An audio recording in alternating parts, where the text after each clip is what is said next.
నమస్తే, welcome to citizens pulse. నేను మీ ఉదయ్.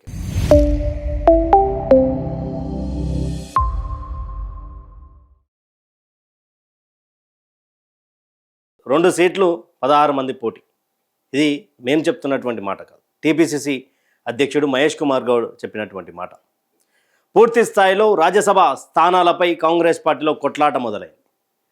కాంగ్రెస్ పార్టీలో ఉన్నటువంటి సీనియర్ నాయకులంతా మాకే రాజ్యసభ స్థానం ఇవ్వాలి, అదేవిధంగా మా సీనియారిటీ మేము పార్టీ కోసం ఎన్నాళ్ళుగా కష్టపడి పనిచేస్తున్నటువంటి తరుణం ఉంది, మమ్మల్ని గుర్తించాలి అంటూ కూడా అధిష్టానం ముందు మొరపెట్టుకుంటున్నటువంటి సందర్భం. దీంట్లో 2 స్థానాలు ఉంటే ఒక స్థానం అభిషేక్ మను సింఘ్కి ఆల్రెడీ రెన్యువల్ చేయాలన్నదిగా అధిష్టానం గుర్తించింది. అదేవిధంగా ఇంకొక స్థానం ఏదైతే ఉందో దానికోసం 16 మంది పోటీ పడుతున్నారు తప్ప అక్కడ ఒక స్థానం పూర్తి స్థాయిలో గతంలో అభిషేక్ మను సింఘ్ ఎలా అయితే కంటిన్యూ అయ్యారో ఆయనకే రెన్యువల్ అయ్యే విధంగా అధిష్టానం ఆలోచన చేస్తూ ఉన్నది. అభిషేక్ మను సింఘ్కి ఎందుకు మరొకసారి అంటే కాంగ్రెస్ పార్టీపై ఉన్నటువంటి విచారణ కమిటీలు కావచ్చు, ఆయన సుప్రీంకోర్టులో సీనియర్ అడ్వకేట్గా ఉన్నారు, కాంగ్రెస్ పార్టీకి మరియు అధిష్టానానికి ఎన్నో విధాలుగా ఉపయోగపడతాడనే కారణంతో అభిషేక్కి మరొకసారి రాజ్యసభ ఎంపీ ఇస్తున్నట్టుగా కూడా గుసగుసలు వినపడతా ఉన్నాయి. మరొక విషయం, ఇక్కడ మరొక స్థానం కోసం 16 మంది ఎవరు అనేది కేటగిరీల పరంగా మాట్లాడుకుంటే ఓసీ, బీసీ, ఎస్సీ, ఎస్టీల పరంగా ఒకసారి చూసే ప్రయత్నం చేద్దాం. ఒకసారి ఓసీలకు సంబంధించినటువంటి విషయంలో జీవన్ రెడ్డి, అదేవిధంగా చెన్నారెడ్డి, కోదండరెడ్డి,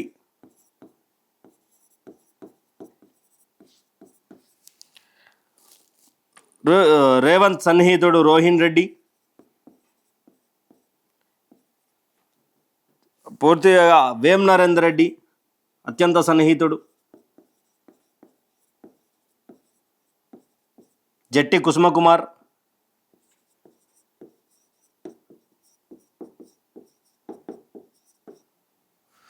వంశీచందర్ రెడ్డి మాజీ ఎమ్మెల్యే, ప్రస్తుత ఏఐసిసి సెక్రటరీ,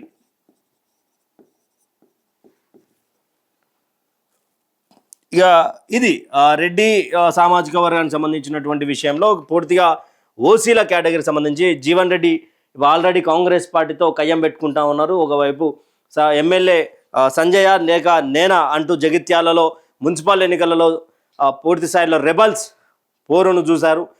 తర్వాత కాంగ్రెస్ పార్టీకి సంబంధించినటువంటి అధిష్టానం పిలవడం, తర్వాత ఆయనకు అనారోగ్య పాలైనా కూడా కాంగ్రెస్ పార్టీకి సంబంధించినటువంటి పెద్దలు ఎవరు రాకపోవడం కూడా జీవన్ రెడ్డికి సంబంధించినటువంటి వర్గీయులు బగ్గుమని నిరసనలు తెలిపినటువంటి విషయం. ఈ సందర్భంలో జీవన్ రెడ్డికి మరి ఇస్తారా ఇయ్యరా అనే క్వశ్చన్ మార్క్ అయింది. ఇక పూర్తి స్థాయిలో ఇక్కడ రాష్ట్ర అధిష్టానం మాత్రం పూర్తిగా సంజయ్ వైపు ఉండడం, జీవన్ రెడ్డిని దూరం పెట్టడం కూడా కొంచెం జీవన్ రెడ్డికి మైనస్ పాయింట్గా అనిపిస్తూ ఉన్నది. మరొకటి చెన్నారెడ్డి క్రమశిక్షణ సంబంధించినటువంటి దానికి చైర్మన్గా ఉన్నారు. తర్వాత చెన్నారెడ్డి కూడా చాలా ఏళ్ళుగా కాంగ్రెస్ పార్టీ నమ్ముకొని తర్వాత రాజీవ్ గాంధీ సమయానికి కూడా కాంగ్రెస్ పార్టీ కోసం పనిచేస్తున్నటువంటి, ఈసారి ఆయనకు టికెట్ ఇవ్వకపోవడం, తర్వాత వేరే సందర్భాలలో చెన్నారెడ్డికి మరియు అక్కడ ఉన్నటువంటి ఎమ్మెల్యేకు పడకపోవడం, ఇవంతా కూడా పెద్ద ఎత్తున దుమారం రేగింది వనపర్తిలో. ఈ యొక్క సందర్భంలో చెన్నారెడ్డి వైపు మరి రేవంత్ రెడ్డికి సంబంధించినటువంటి వర్గీయులు కాబట్టి టీపీసీసీ అక్కడ ఉండి ఏమన్నా అధిష్టానం వైపు మొగ్గు చూపించే ప్రయత్నం చేస్తారా? తర్వాత ఇంకొకటి కోదండరెడ్డి, ఆయన కూడా చాలా సీనియర్ లీడర్ కాంగ్రెస్ పార్టీలో, రైతుకు సంబంధించినటువంటి విషయాల్లో కావచ్చు, తర్వాత 10 సంవత్సరాల కాలం పాటు ఆనాటి ప్రభుత్వాన్ని ప్రశ్నిస్తూనే ఉన్నాడు. ఇప్పుడు మరి కోదండరెడ్డి పేరు కూడా పెద్ద ఎత్తున వినిపిస్తూ ఉన్నట్టు. మరొక విషయం, ఇక్కడ వేం నరేందర్ రెడ్డి కాంగ్రెస్ పార్టీకి మరియు టీడీపీ నుండి నుంచి రేవంత్ రెడ్డికి అత్యంత సన్నిహితుడైన ఆయన కూడా ఆయన పేరుని పరిశీలించాలని అధిష్టానానికి, మరి అదేవిధంగా పరిశీలించడంతో పాటు ఇక్కడ ఆయనకు రాజ్యసభ ఎంపీ స్థానాన్ని కేటాయించాలని అధిష్టానం ముందు రేవంత్ పెట్టినట్టుగా తెలుస్తూ ఉన్నది. మరొక విషయం, ఇక్కడ రోహిన్ రెడ్డి కూడా గతంలో ఎమ్మెల్యేగా పోటీ చేశారు అంబర్పేట నుండి. ఆయన తర్వాత రేవంత్ కార్యకలాపాలలో పూర్తి స్థాయిలో ఆయన అబ్రాడ్ వెళ్ళినా, ఇక్కడ విదేశాలకు వెళ్ళినా కూడా రేవంత్ రెడ్డికి అనుచరుడిగా ప్లస్ ఇక పార్టీలో ఒక షాడో మినిస్టర్గా, షాడో హోంశాఖ అనుకోవచ్చు, షాడో విద్యాశాఖ అనుకోవచ్చు, షాడో మున్సిపల్ శాఖ అనుకోవచ్చు, ప్రతి శాఖలో రోహిన్ రెడ్డికి సంబంధించినటువంటి హస్తం ఉంటుంది అనేది కూడా కాంగ్రెస్ పార్టీలో పెద్ద ఎత్తున గుసగుసలు వినిపిస్తూ ఉంటుంది. మరొక విషయం, ఇక్కడ జట్టి కుసుమకుమార్ కూడా చాలా పాత సీనియర్ లీడర్, ఆయనకు ఇచ్చే అవకాశాలు ఉంటాయి, ఆయన కూడా పోటీలో ఉన్నారంటూ ఒక పెద్ద ఎత్తున ఒక వార్తా సంచలనం రేపుతా ఉన్నది. మరి ఇక్కడ హైలైట్ విషయం ఏంటి అంటే వంశీచందర్ రెడ్డి, ఎవరైతే వంశీచందర్ రెడ్డి 2014లో కల్వకుర్తి టికెట్ ఆశించి ఉమ్మడి ఆంధ్రప్రదేశ్ ఎన్ఎస్యుఐ అధ్యక్షునిగా ఉన్నటువంటి వంశీచందర్ రెడ్డికి 2014లో టికెట్ అడిగితే కాంగ్రెస్ అధిష్టానం ఇవ్వకపోవడంతో రాత్రికి రాత్రి ఢిల్లీకి పోయి అక్కడ రాహుల్ గాంధీ, ప్రియాంక గాంధీకి అత్యంత అనుచరుడు, సన్నిహితుడు అనుకోవచ్చు, చాలా ఒక ఫ్యామిలీ మెంబర్ లాంటి వంశీచందర్ రెడ్డి ఆ రోజు చాలా కాంగ్రెస్ పార్టీలో మాజీ మంత్రి, చాలా సీనియర్ లీడర్ అయినటువంటి ఇప్పటి ముఖ్యమంత్రి గారి మామ జైపాల్ రెడ్డి గారి మీద గెలిచి టికెట్ తెచ్చుకోవడం, అక్కడ జైపాల్ రెడ్డి తనకు సంబంధించినటువంటి వాళ్ళకి ఇవ్వాలని, లేదా వంశీచందర్ రెడ్డి టికెట్ తెచ్చుకొని ఆ రోజే జైపాల్ రెడ్డిని ఓడించినట్టుగా ఆయన బహిరంగంగా చెప్పిండు. నా మీద ఎంతోమంది కుట్రలు చేసినా కూడా ఈరోజు నేను టికెట్ తెచ్చుకొని 81 ఓట్లతోటి, ఆ రోజు 2014 Achari versus Vamshichander Reddy tug of వార్లో జూపల్లి అనే గ్రామం నుంచి అక్కడ ఎలక్షన్ ఆగిపోవడం, తర్వాత 81 ఓట్లతోటి ఈయన వంశీచందర్ రెడ్డి బయటపడడం. ఇప్పుడు ప్రియాంక గాంధీ డైరెక్ట్గా సిఫారసు చేస్తూ ఉన్నది వంశీచందర్ రెడ్డికి ఇవ్వాలని. మరి ఆ రోజు మామ మీద గెలిచిండి, ఈరోజు రేవంత్ మీద గెలిచే అవకాశాలు ఉంటాయా? ప్రియాంక గాంధీ సిఫారసు చేసిందంటే ఆల్రెడీ అధిష్టానమే చేసినట్టు. మరి చూడాలి మరి వంశీచందర్ రెడ్డికి సంబంధించినటువంటి విషయంలో ఎలా జరుగుతుంది. మరి బీసీ కోటాకు పోయేసరికి ఇక్కడ చాలా సీనియర్ లీడర్ వి హనుమంతరావు, తర్వాత మదియాష్కి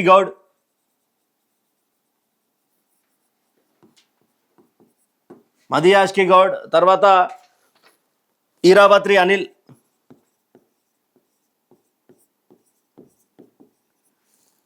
నేరెళ్ళ శారద. ఆల్రెడీ ఇప్పుడు నేరెళ్ళ శారద మహిళా కమిషన్ చైర్మన్గా ఉన్నారు.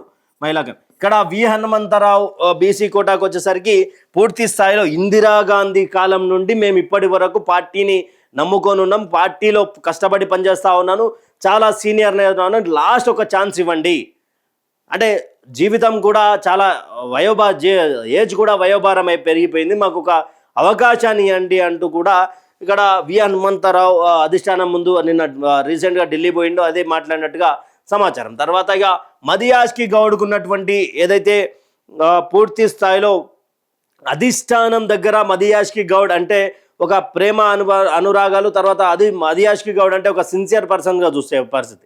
ఈ యొక్క పరిస్థితిని మరి మదియాష్కి గౌడ్కి ఇచ్చే అవకాశాలు ఏమంటే బీసీ కోటాలో విఎన్ హనుమంతరావు చాలా సీనియర్ లీడర్, తర్వాత మదియాష్కి గౌడ్కి వచ్చే అవకాశాలు ఉన్నాయంటే చెప్పలేం అది. కానీ ఇక్కడ మ్యాక్స్ టు మ్యాక్స్ ఇక్కడ ప్రియాంక గాంధీ సిఫారసు ఉంది కాబట్టి చల్లా వంశీచందర్ రెడ్డి ఎత్తుకపోయే అవకాశాలు ఉంటాయి. ఇక్కడ ఈరావత్రి అనిల్ కూడా చాలా సీనియర్ లీడర్, ఇక్కడ నేరెళ్ళ శారద మహిళా కమిషన్ చైర్మన్గా ఉన్నారు. తర్వాత ఎస్సీల విషయానికి వచ్చేసరికి సంపత్ కుమార్,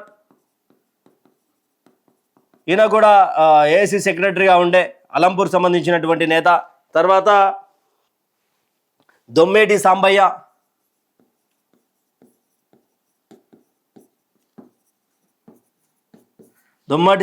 తర్వాత ఎస్టీల విషయానికి వచ్చేసరికి బెల్లయ్య నాయక్.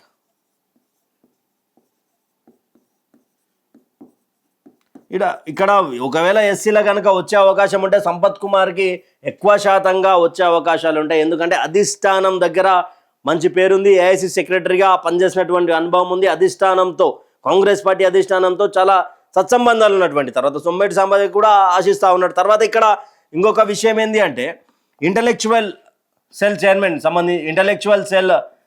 చైర్మన్ ఎవరైతే ఉన్నారో ఆయన పేరు అనంతుల శ్యామ్మోహన్ ఉన్నారు కదా, ఆయన పేరు అనూహ్యంగా బయటికి రావడం.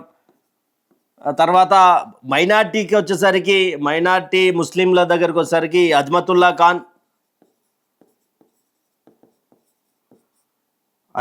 హుసేన్ షబీర్ అలీ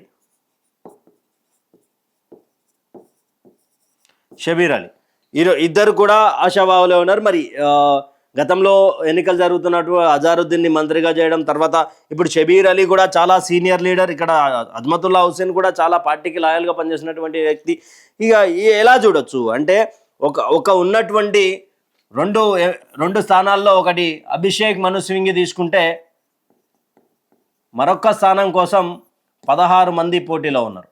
దీంట్లో ఎక్కువ శాతంగా ప్రియాంక గాంధీ సిఫారసు చేసింది కాబట్టి ఆల్రెడీ చాలామంది వంశందర్ రెడ్డి పేరు ఖరారై ఉంటుంది. కానీ ఇక్కడ సరే ఇక్కడ ఎంతమంది పోటీ చేశారు అన్నది పాయింట్ కాదు. కాకపోతే 2 స్థానాలను గెలవడానికి 84 ఓట్లు కావాలి. 84 ఓట్లు కావాలి. కాంగ్రెస్ స్థానం ఉన్నటువంటి బలం ఎంత? 66, 2 ఉప ఎన్నికలతో కలిపితే. తర్వాత ఒక సిపిఐ సంబంధించినటువంటి కూనంనేని సాంబశివరావు ప్లస్ 7 ఎంఐఎం అన్నీ కలిపితే 74 అవుతుంది. వీళ్ళకి ఇంకెన్ని తక్కువ పడతా ఉన్నాయి?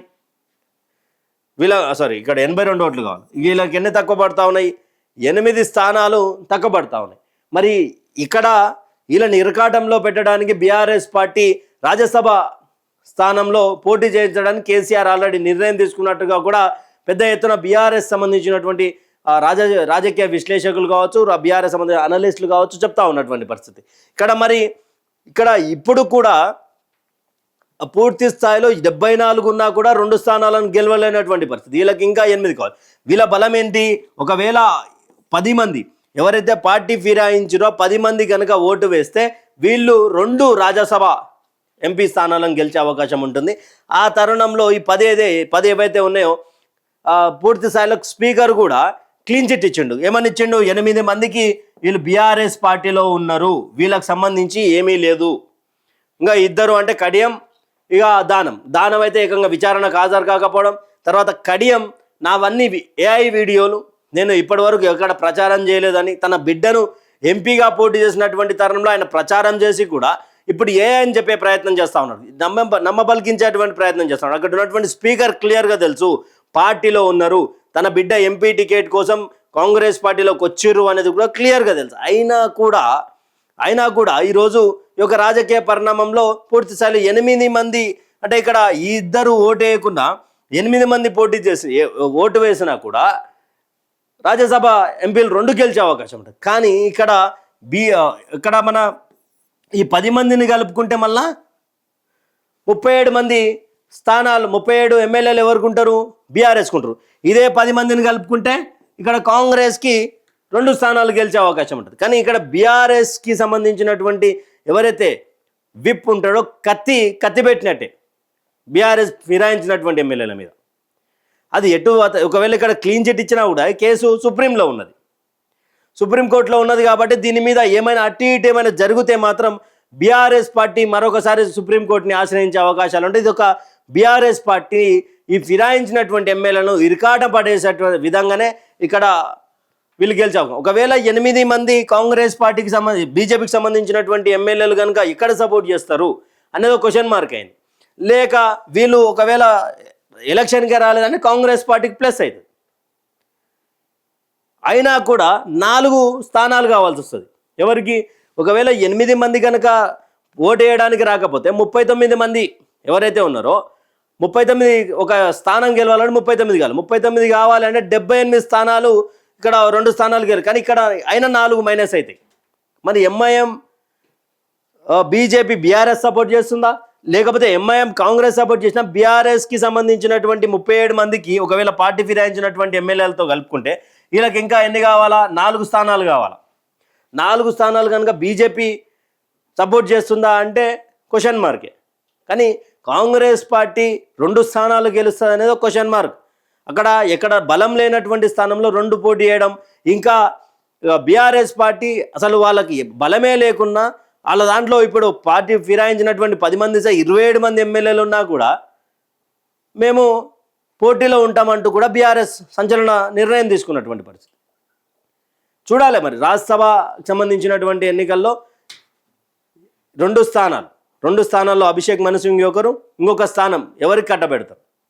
ప్రియాంక గాంధీ చెప్పినట్టు వంశీచందర్ రెడ్డికా, లేక ఇందిరాగాంధీ సమయం నుంచి నేను లాయల్గా ఉన్న పార్టీ మారలేదు ఇప్పటి వరకు ఎన్ని కష్టాలు వచ్చినా అని చెప్పే విహెచ్ హనుమంతరావుకా, లేకపోతే ఎస్సీ కేటగిరీలో నేను ఎప్పటి నుంచో అధిష్టానం దగ్గర ఉన్నా అంటూ చెప్పుకునే సంపత్ కుమార్కా? ఈ 16 మందిలో మరొక రాజ్యసభ ఎంపీ స్థానం వచ్చేది ఎవరికి? వచ్చినా గెలిచే క్యాండిడేట్ ఎవరు? Thank you for watching. Stay tuned with citizen pulse.